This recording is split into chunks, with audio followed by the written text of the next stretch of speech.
I can announce a ceasefire. जिस मकसद से इजरायली फौज 7 अक्टूबर 2023 के बाद गाजा में घुसी थी, वो मकसद अभी तक पूरा नहीं हुआ है। उल्टा गाजा के भीतर इजरायली सेना को भारी नुकसान उठाना पड़ रहा है। लेकिन इस सब के बीच नेतन्याहू बार बार इस बात को कह रहे थे कि ये युद्ध तब तक नहीं रुकेगा जब तक कि इजरायली सेना गाजा में हमास का सफाया नहीं कर देती। लेकिन डोनाल्ड ट्रंप ने ऐलान कर दिया था कि उनकी व्हाइट हाउस में वापसी से पहले अगर हमास ने इजरायली बंधकों को नहीं छोड़ा तो वो मिडिल ईस्ट में नर्क की तबाही ला देंगे। लेकिन इस सब के बीच पिछले 15 महीने से चल रहे इस खूनी युद्ध का आखिरकार अंत हो चुका है। अमेरिकी राष्ट्रपति जो बाइडेन ने गाजा में युद्ध विराम की घोषणा कर दी है। I can announce a ceasefire and a hostage deal has been reached between Israel and Hamas. The deal is structured in 3 phases. Phase 1 will last 6 weeks.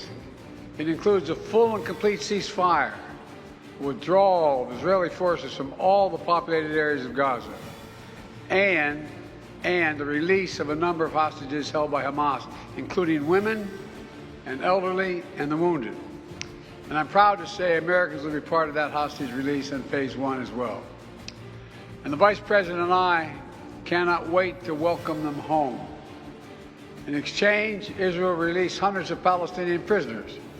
And during Phase 1, the Palestinians can also return to their neighborhoods in all the areas of Gaza. You know, during the next 6 weeks, Israel will negotiate the necessary arrangements to get Phase 2, which is a permanent end of the war. Let me say it again, a permanent end of the war. There are a number of details to negotiate to move from Phase 1 to Phase 2, but the plan says if negotiations take longer than 6 weeks, the ceasefire will continue as long as the negotiations continue. इस सब के बीच ये जानना बेहद ही जरूरी है कि आखिरकार किन शर्तों पर इजराइल और हमास के बीच युद्ध विराम पर सहमति बनी है। तो आपको बता दें कि इस युद्ध विराम समझौते की सबसे बड़ी बातें ये है कि इजरायली सेना गाजा के सभी इलाकों से पूरी तरह से बाहर निकलेगी और युद्ध से पहले के बॉर्डर वाले इलाकों में तैनात होगी। राफा क्रॉसिंग को फिर से खोला जाएगा। इस इलाके से आईडीएफ पूरी तरह से बाहर निकलेगी।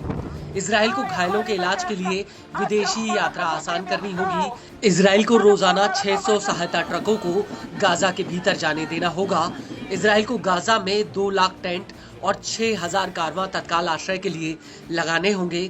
बड़े पैमाने पर बंधकों की अदला बदली होगी, जिसमें गाजा के 1000 बंधक शामिल हैं जो लंबी सजा काट रहे हैं। सैकड़ों बंधकों को इजराइल रिहा करेगा। इजराइल सभी महिलाओं और 19 साल से कम उम्र के बच्चों को जेल से रिहा करेगा। इजराइल धीरे धीरे नेत्जारिम कॉरिडोर और फिलाडेल्फी कॉरिडोर से बाहर निकलेगा।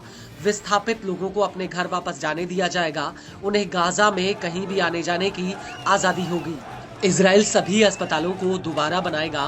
फील्ड अस्पताल, चिकित्सा उपकरण और सर्जिकल उपकरणों को गाजा में प्रवेश की अनुमति दी जाएगी। आपको बता दें कि समझौते का पहला चरण 6 हफ्ते के लिए लागू रहेगा। इस दौरान 33 इजरायली बंधक जीवित या मृतकों को इजराइल को सौंपा जाएगा। 33 इजरायली बंधकों में 5 इजरायली महिला सैनिक भी होंगी, जिनमें से प्रत्येक महिला के बदले इजराइल 50 फिलिस्तीनी कैदियों को रिहा करेगा, जिनमें 30 दोषी सुरक्षा कैदी भी हैं जो इजराइल की जेलों में उम्र कैद की सजा काट रहे हैं। और समझौते के दूसरे चरण में विस्थापित दक्षिणी गाजा से उत्तरी गाजा में लौट पाएंगे और इजरायली फौज नेत्जारिम कॉरिडोर के भीतर अल राशिद स्ट्रीट से वापस लौटेगी। इसके बाद दूसरे चरण में बचे हुए 66 इजरायली बंधकों की रिहाई पर बातचीत होगी और अगर बातचीत सफल रहती है तो बचे हुए इजरायली बंधकों को हमास रिहा करेगा। वहीं इस डील को लेकर टाइम्स ऑफ इजराइल का कहना है कि हमास समझौते के पहले चरण में शुरुआती 42 दिनों में 33 बंधकों को रिहा करेगा। समझौता लागू होने के पहले दिन हमास पहले 3 बंधकों को रिहा करेगा। इसके बाद 7वें दिन 4 से ज्यादा बंधकों की रिहाई होगी। इसके बाद हर 7वें दिन बंधकों को रिहा किया जाएगा।